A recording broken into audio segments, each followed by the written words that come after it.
My family disowned me years ago over false allegations made by my brother's girlfriend.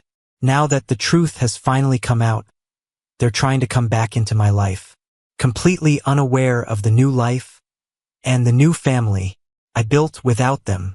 Hey everyone, before we jump into today's video, I need your help for a moment. We've noticed the channel has been losing some traction, and subscribing is one of the best ways you can support us. It's quick, it's free, and it helps us keep bringing you awesome content. Your support truly means the world to us. Let's keep this channel growing together. Thanks so much. Alright, now let's start the video. Alright, Reddit. This story is gonna mess with your head. I'm talking about the kind of betrayal that makes you question everything you thought you knew about family, about loyalty. This happened about 8 years ago, but I'm finally ready to put it all out there. Because honestly, keeping this to myself has been eating me alive. So, picture this. I'm 32 now, but back then, I was 24 years old. I was living at home, finishing my engineering degree, and working part-time at a local garage. My younger brother, Kai, was 22. He had been dating this girl, Anita, for about a year and a half. She was one of those girls who seemed perfect on paper, pretty smart, came from a good family. My parents absolutely loved her. They were always talking about how lucky Kai was, how she was perfect daughter-in-law material. I never really liked her, though. Something about her always felt fake to me. She'd be all sweet and innocent around my parents, but I caught her being pretty nasty to service workers when she thought nobody was looking. And then there were the comments. Little comments about me. They sounded like jokes, but they weren't really jokes, you know? She'd say things like, "Oh, still living at home? When are you going to get your life together? Like Kai?" She always said it with a smile, one that never quite reached her eyes. Kai, though, he was completely whipped. This dude would cancel plans with friends, skip family events, basically reorganize his entire life around whatever Anita wanted. It was painful to watch, but he was my brother. I figured he'd eventually figure it out on his own. I was wrong. The day everything went to hell started normal enough. I was supposed to help Kai move some furniture from his apartment to his new place. We had planned to meet around 3 p.m. to get started. But around 1:30 he texted me. He said his car was making weird noises and he needed to stop by the shop to get it looked at. He told me he might be an hour late, but Anita would be there to let me in, and we could start packing some of the smaller stuff. No big deal, right? I figured I'd grab some coffee on the way and maybe get a head start on boxing up his books or whatever. Kai had given me his spare key months earlier when he first moved in, so I didn't think twice about it. I got to his apartment building around 1:45 and took the elevator up to the 3rd floor. The hallway was quiet. Most people were probably at work on a Tuesday afternoon. I walked up to Kai's door and was about to knock when I heard voices inside. I figured Anita was maybe on the phone or watching TV. I used my key to unlock the door and stepped inside, calling out, "Hey, it's me," so I wouldn't startle her. And that's when I saw them. Anita was pressed up against the wall in Kai's living room, with Alan's hands all over her. They were making out like teenagers, completely lost in each other. Alan, my brother's friend since college.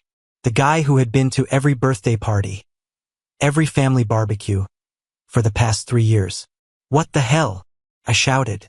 They broke apart instantly. Anita's face went from passion to pure panic in about half a second. Alan spun around and went white as a sheet when he saw me standing there. For a moment, nobody said anything. I was furious. "Are you kidding me right now?" I said, looking back and forth between them. "In my brother's own apartment?" For a moment, nobody said anything. Then Anita started crying. She pushed Alan away and backed toward the corner of the room, sobbing, saying, "Please don't tell him.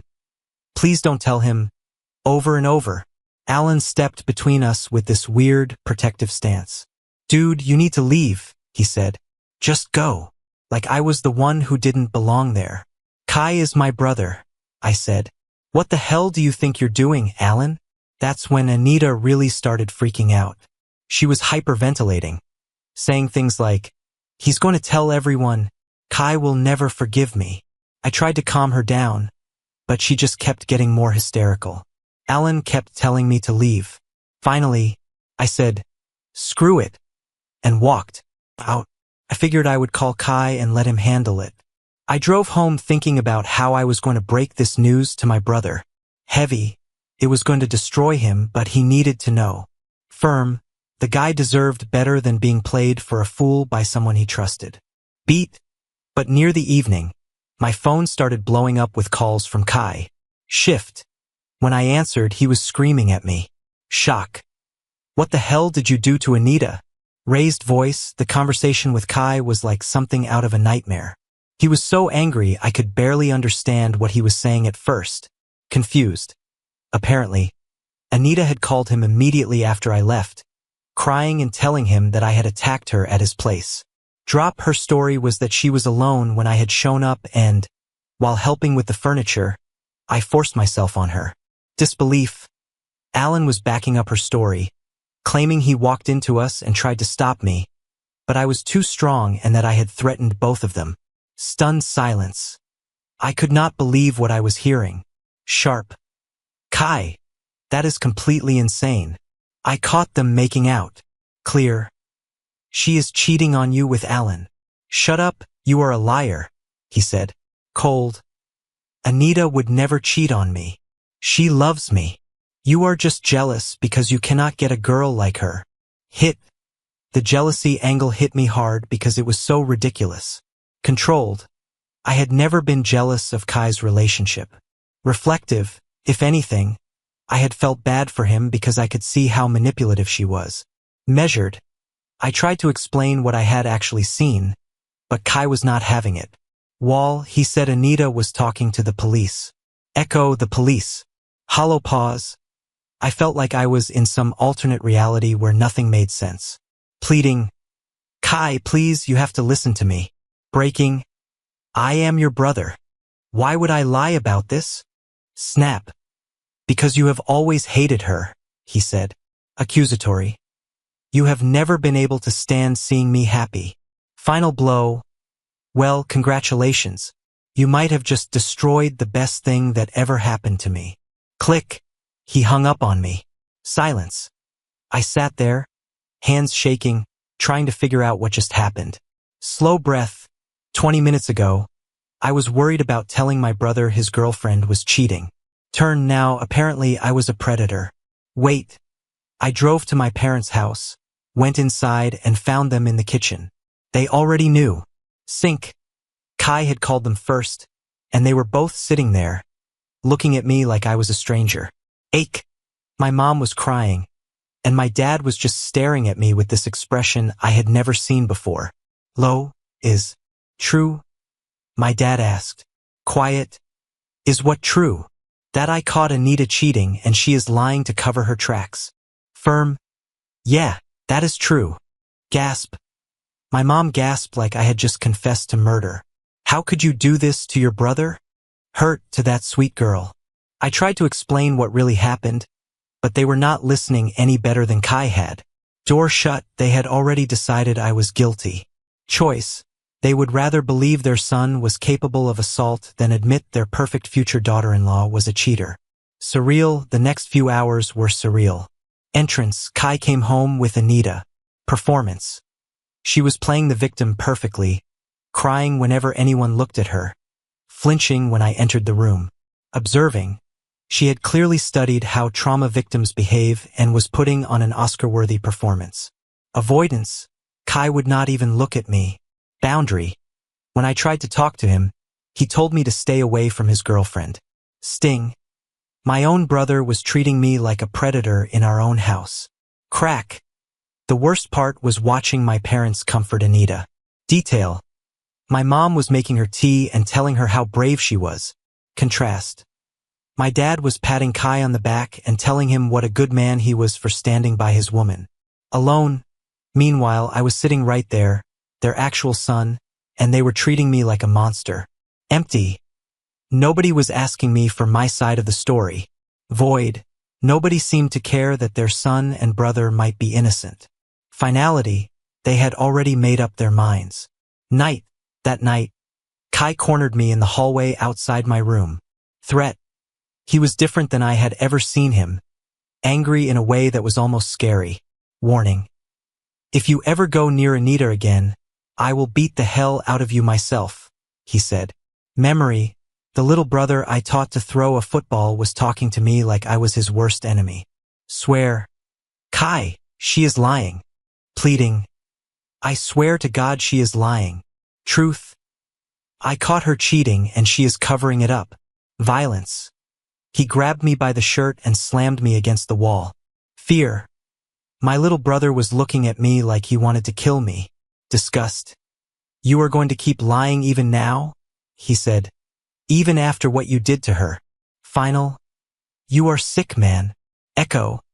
You are really sick. Push. I pushed him off me. Resigned. Fine, do not believe me. Line. But when you find out the truth, do not come crying to me. Cold. The only truth is that my brother is a monster, he said. And I am never going to forgive you for this. Cut.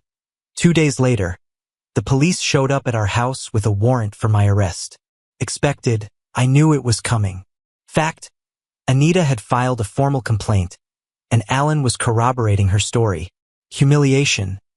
But actually being handcuffed in front of my neighbors was humiliating beyond words. Interrogation. The detective handling my case was this older guy who clearly thought I was guilty from the start. Pressure.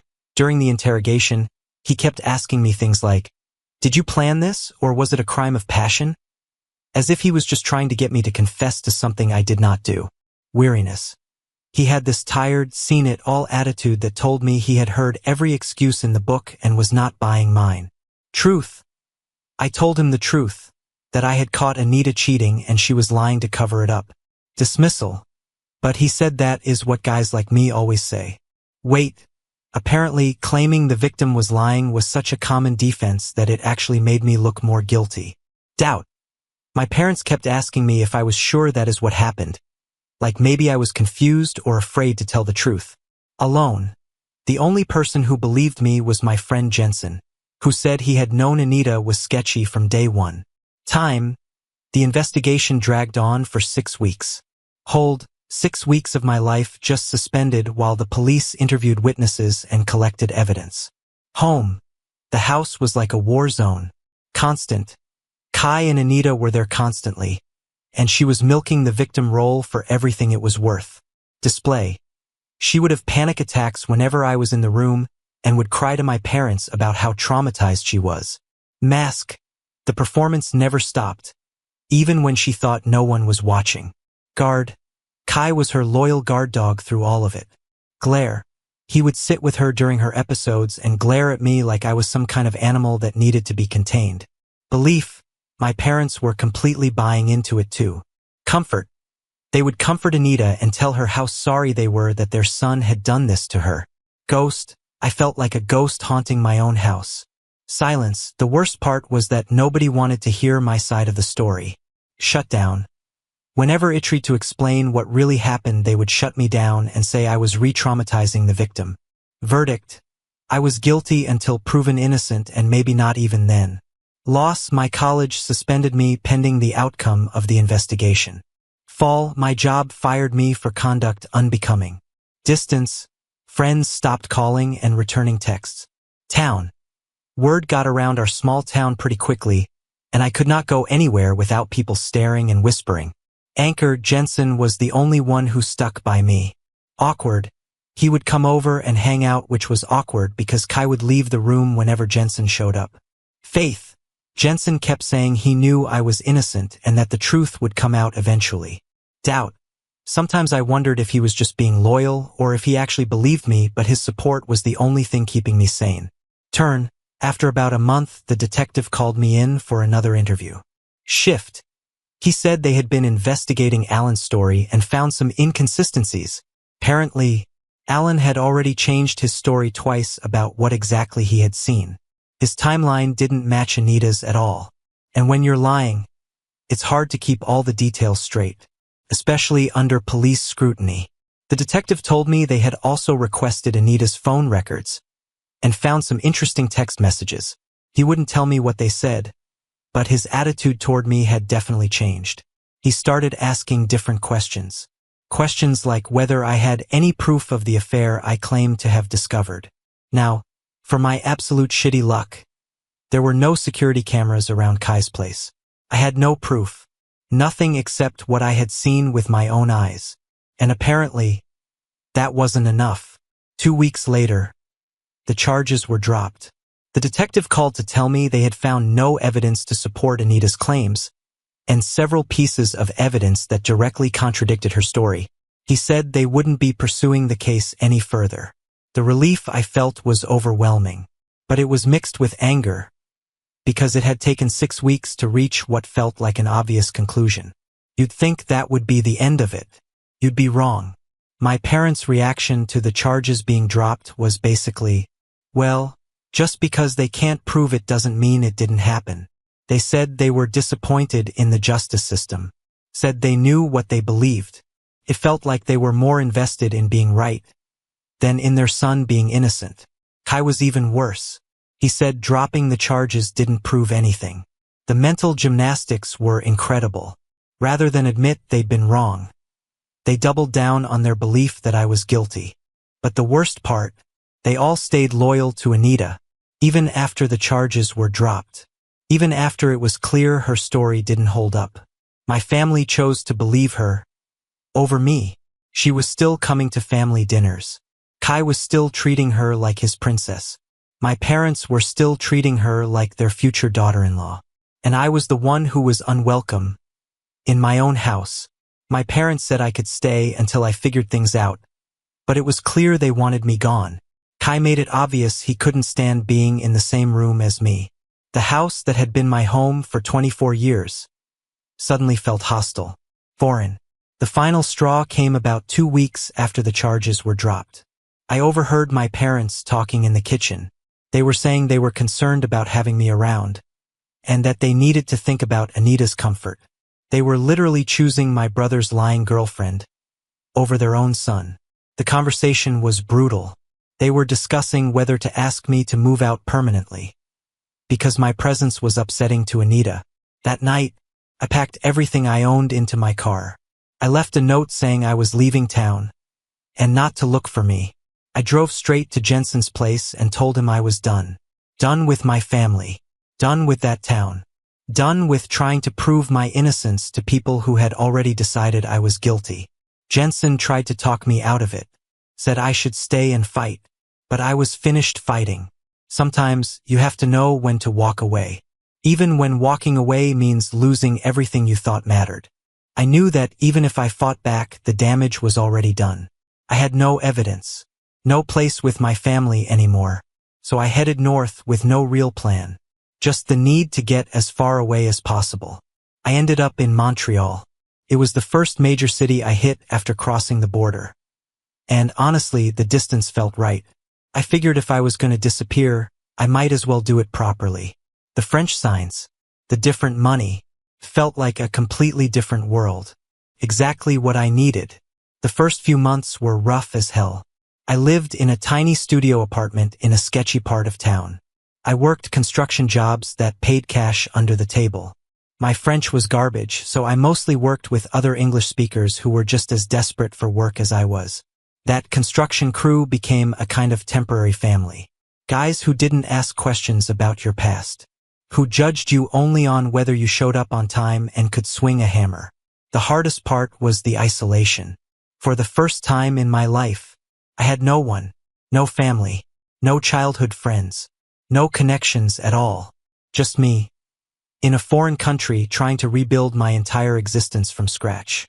Some nights, I'd sit in that tiny apartment eating ramen, wondering if I'd made the biggest mistake of my life. The work was brutal, but it was also therapeutic. There's something about building things with your hands that clears your head when everything else is falling apart. I specialized in framing and drywall work. It required focus, precision. The physical exhaustion helped me sleep. And seeing a building come together piece by piece gave me something to be proud of. When everything else felt hopeless. After about 6 months, I changed my name legally. It cost me almost everything I had saved, but I needed to shed that old identity completely. Every time I saw my old name on documents, it dragged everything back. The new name felt like putting on clean clothes after being covered in mud. Jensen stayed in touch. Honestly, that probably saved my sanity. He called every couple of weeks. Eventually started visiting me a few times a year. It helped having one person from my old life who still believed in me. He updated me on what was happening back home, though most of it I didn't want to hear. Hearing about my family's life continuing without me felt like picking at a scab that wouldn't heal. Apparently, Kai and Anita got more serious after I left. He proposed to her with some elaborate setup in the park where they'd had their first date. My parents were thrilled, always talking about wedding plans and grandchildren. Kai got a promotion. They settled into domestic life together. From the outside, it looked like a perfect happy ending. Except for the son and brother they'd thrown away to make it happen. Jensen never said it outright, but I could tell he thought my family was messed up for choosing Anita over me. He made small comments about how strange it was that they never asked about me or seemed concerned about where I'd gone. But he was loyal to me, not them. He mentioned that some mutual friends had started asking questions about my disappearance. Kai and my parents just told them I'd moved away for work. After about a year, I started getting my life together for real. I enrolled in a college program to finish my engineering degree using my new identity and Canadian residency status. The transition back to academic life was jarring after months of physical labor, but it felt good to use my brain again. I made a few friends. Nothing deep, just people to grab a drink with or watch hockey games. Work improved too. I landed a job with a construction company that specialized in commercial buildings. The pay was decent.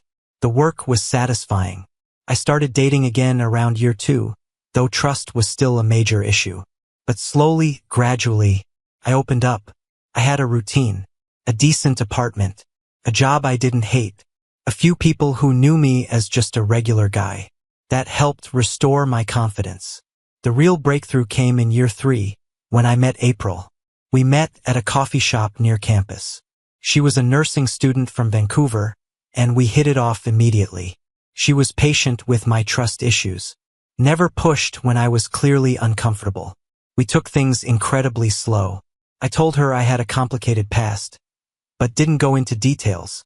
She didn't push for more, and that made me trust her even more. By the time I told her the whole story, we'd been together almost a year. She already knew me well enough to know I wasn't capable of what I'd been accused of. April changed everything. She helped me remember who I was before everything got destroyed. Her family was completely different from mine. She grew up in a stable household where parents actually communicated, worked through problems, instead of choosing sides. When she talked about her childhood, it sounded like stories from another planet. Once I opened up, things got serious fast. She was the first person besides Jensen to hear the entire story, and immediately said, "That's completely insane that your family believed her over you." Having someone validate that I wasn't crazy, that I wasn't overreacting, that I wasn't being dramatic was huge for my mental health. When April brought me home to Vancouver to meet her family, they welcomed me like I'd always been part of it. Her dad taught me to fish on the Fraser River. Her mom shared family recipes passed down for generations. And nobody questioned my past. Nobody made me feel like I had to prove myself. They just accepted that I was important to April. And that was enough for them. April's parents had been married for 30 years, and they still acted like they genuinely enjoyed each other's company. Watching them together was strange in the best way. Felt stable, real. After about 2 years together, April got pregnant. Twins. It was terrifying and amazing at the same time. We were having a boy and a girl. I remember thinking very clearly that these kids would never know the pain of being abandoned by their family. When the kids were born, everything clicked into place. Holding my son and daughter for the first time, I knew I would literally die before letting anyone hurt them the way I had been hurt. These kids were going to grow up knowing their father would always believe them, always support them, always be on their side. The kids are 4 now, and they are everything to me. April's family stepped up in ways that completely blew my mind. Her parents moved to Montreal to be closer to the grandkids, taking early retirement just to help us with childcare. Her dad helped me buy a house in a good neighborhood with decent schools, co-signing the mortgage when my credit history wasn't quite strong enough. Her mom basically moved in for the first month after the twins were born. She did laundry, cooked meals, taught April and me how to handle two babies at once. I got promoted to project manager at the construction company, which came with better pay and more flexible hours. The promotion meant I could spend more time with the kids while still advancing my career. April finished her nursing degree and got a job at the children's hospital. It was perfect. She could actually relate to what the families were going through. We were genuinely living a dream. Good jobs, nice house, healthy kids, a supportive extended family. The kids grew up thinking they had one set of grandparents, and that was normal. I told April's parents the truth about my family, and they made it very clear that as far as they were concerned, I was their son now. They took their grandparent duties seriously. They showed up for every birthday party, every school play, every soccer game. My kids called them grandma and grandpa and got spoiled rotten, just like any other grandchildren. Jensen kept visiting, usually twice a year, and became like an uncle to the kids. They loved him. He loved being able to spoil them and then hand them back when they got cranky. He still updated me on what was happening back home, though by then, I mostly didn't want to know. Kai and Anita had gotten married in a big, expensive wedding that my parents had apparently paid for. They bought a house 3 streets over from where we grew up, close enough that Anita could continue her perfect daughter-in-law act. Kai was working at the same engineering firm where my dad had worked before retiring. It was like they were living the life I was supposed to have, with the woman who had destroyed my chance at having it. Jensen said my parents still never mentioned me, never asked how I was doing. It was like I had never existed. They had created an alternate reality where their son was Kai, their daughter-in-law was Anita, and I had simply been erased from family history. Honestly, by that point it didn't hurt the way it used to. I had a family that actually cared about me. Kids who thought I was a hero because I could fix broken toys and make pancakes on Saturday mornings. A life built on truth, instead of lies. 8 years after everything fell apart, and 5 years of peaceful family life with April and the twins, the universe decided to test me again. It was a Saturday morning. I was helping my son with his math homework while April and our daughter were at the grocery store. Just a normal weekend morning. The doorbell rang. I figured it was probably a neighbor or a delivery guy. My son ran to answer it before I could stop him. I heard him talking to someone, but I couldn't make out what was being said. Then he came running back, looking confused. Dad, there's an old man at the door who says he's your father. My stomach dropped. I walked to the front door, and there he was, my father, standing on my porch in Canada. He looked older, more tired than I remembered. He was wearing an expensive-looking winter coat, but it hung loose on his frame, like he'd lost weight recently. For a moment, I honestly thought I was hallucinating. This man, who had disowned me 8 years ago, was standing at my door like something out of a nightmare. "Hello, son," he said quietly. His voice was the same, but something in it was broken. I slammed the door so hard the whole frame shook. All those old feelings came flooding back. Betrayal, anger, pain, like it had all happened yesterday. My hands were shaking. I could hear my heart pounding in my ears. My dad kept knocking, calling my name, my old name, which sounded foreign after all these years. "Please, son," he said, "open the door. Let me talk to you. I know you're angry, but please let me explain." The desperation in his voice was something I had never heard before. Then April got home with our daughter. She asked who the man at the door was. I explained everything as simply as I could. She'd heard the whole story before, obviously, but she never expected to actually meet any of my family. She was furious on my behalf, but she told me to take my time and see what he wanted. She took the kids to their rooms and gave me space to deal with whatever this was. I opened the door and let my father in. He looked around the house, took in the family photos on the walls, the kids' artwork on the refrigerator, the obvious signs of a happy family life, years of memories that he had never been part of. "You've done well for yourself," he said. There was genuine admiration in his voice. No thanks to you, I replied. What do you want? He sat down heavily on my couch and suddenly looked every one of his 73 years. His hair was completely gray now, deep lines around his eyes that hadn't been there before. I need to tell you something, he said. Something we discovered last month. What he told me next was both vindicating and infuriating. Apparently, Kai and Anita's marriage wasn't the fairy tale everyone thought it was. About 6 months earlier, Kai had started noticing strange behavior from Anita, being secretive with her phone, making excuses to go out alone, staying late at work for projects that never seemed to exist. Before confronting her, Kai decided to do some detective work. One evening, when she said she was going to her book club, he followed her. He saw her car parked outside a restaurant downtown. He waited in his car for 3 hours, until she came out with Alan. He didn't confront them right away. Instead, he started paying attention to everything.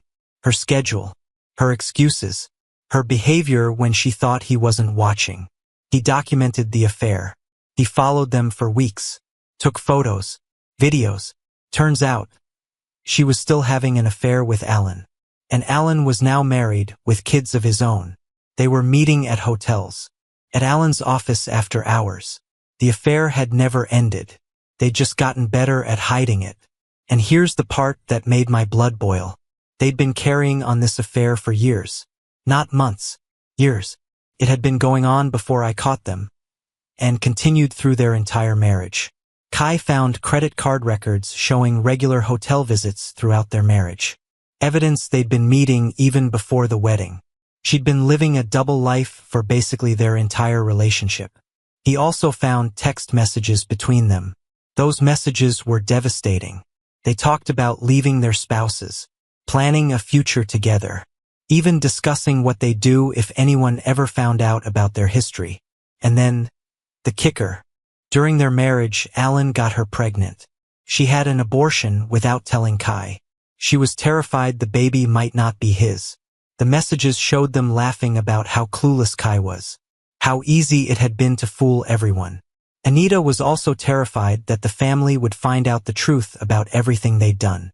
She was paranoid that I'd somehow prove my innocence and expose their lies.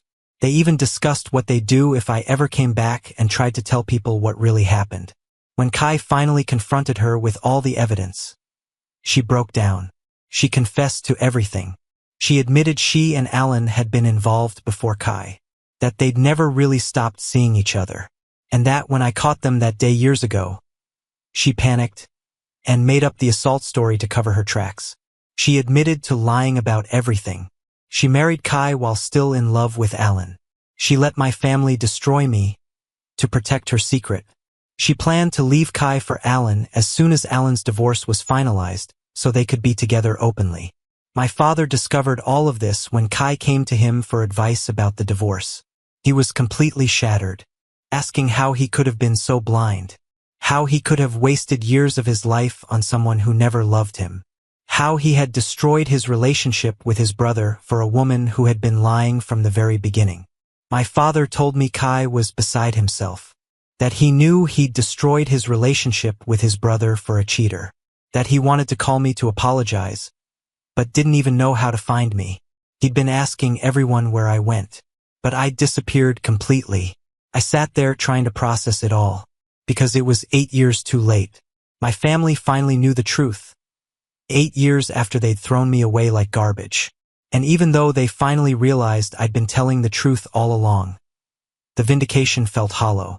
So I asked my father what his excuse was for believing her over his own son. He looked down at his hands, tears forming in his eyes. He said he didn't have one, that they were wrong, completely, utterly wrong, that they let that girl manipulate them into destroying their own family, and had spent years living with the consequences.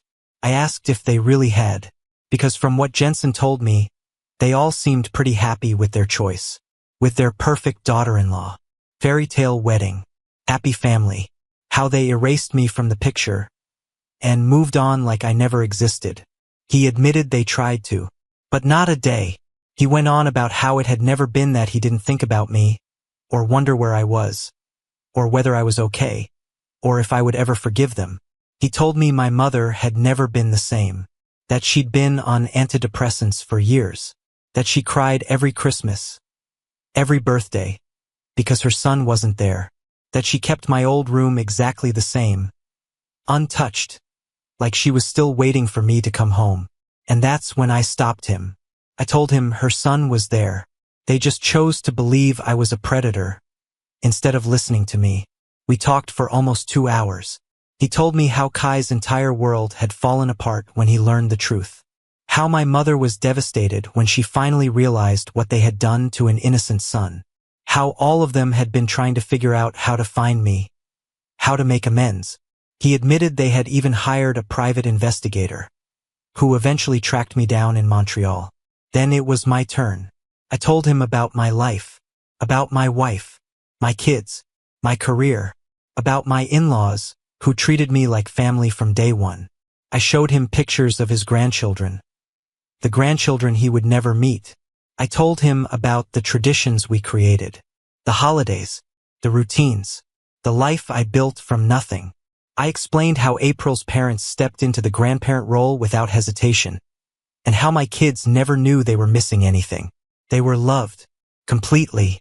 When he said he wanted to make it right, that maybe there was a way forward, that maybe we could be a family again, I told him there was no way forward. I told him he made his choice 8 years ago, when he believed a liar over his own son, and threw me away like I was nothing. And now he wanted forgiveness, because the truth had finally come out. So I told him about the years of therapy, the trust issues, the complete destruction of my faith in family loyalty. I told him how I built a new life with people who actually cared about me, and how his sudden appearance had disrupted the peace I worked so hard to achieve. I told him about the nightmares, the ones where I woke up wondering if maybe I really was the monster they thought I was. He apologized, through tears. He said they were terrible parents, that I deserved better. I told him his apology was too late, that I had a family now, one that chose me every single day, one that believed in me, one that would never throw me away for someone else's lies. I told him he could take his guilt and his apologies back to whatever was left of the family he chose to protect. Then I walked him to the door. I told him not to contact me again. As he left, he handed me a piece of paper. Kai's phone number. He said Kai wanted to apologize too, and hoped we could reconnect. I didn't even look at it. I threw it straight into the trash, and made sure he saw me do it. After he left, I sat down on the couch, and cried for the first time in years. Not out of sadness, but because I was finally free. The truth was out. My family knew they were wrong, and I didn't care anymore, because everything I needed was already in that house with my wife, my kids, and the family who chose me. Later, April came downstairs after putting the kids to bed. She held my hand and asked if I was okay, how I felt. I told her I could finally close that chapter, that they knew the truth, and it changed nothing, that this was my family, and it was enough. Later that night, Jensen called to check on me. He told me our father had contacted him for my address, and that he'd debated warning me. When I told him everything that was said, he laughed. He said it took them long enough, and too bad they lost me in the process. I told him it was their loss, and for the first time in 7 years, I meant it. To everyone asking if I'll reconnect with Kai, the answer is no. He had 8 years to question the story. Instead, he married Anita and lived happily, while I rebuilt my life from nothing. Some bridges burn completely, and that's okay. As for my kids, they know I'm from the States, and that I have family there I don't talk to. When they're older, I'll tell them everything. But right now, they're just happy kids, with parents who love them, and grandparents who spoil them rotten. And that's exactly how I want it to stay.